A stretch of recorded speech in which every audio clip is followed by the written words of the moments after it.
the title of private secretary to the Führer. The second private secretary was one Martin Bormann,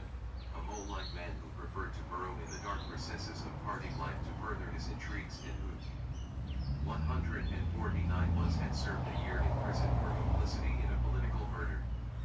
The Reich youth leader was Baldur von Squirreling, a romantically minded young man and an energetic organizer, whose mother was an American and whose great-grandfather, a Union officer, had lost a leg at Bull Run.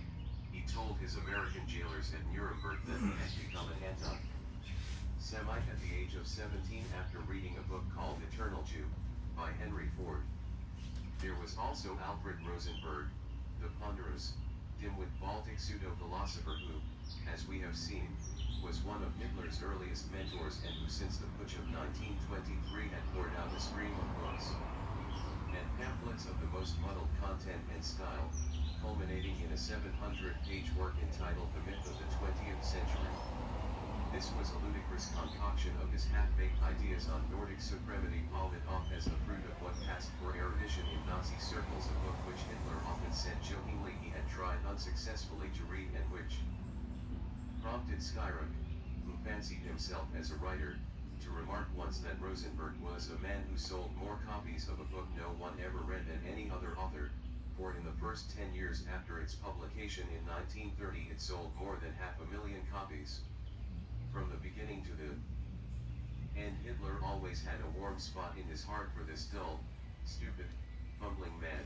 rewarding him with various party jobs such as editor of the Vogelkisker Beobachter and other Nazi publications and naming him as one of the party's deputies in the Reichstag in 1930, where he represented the movement in the Foreign Affairs Committee.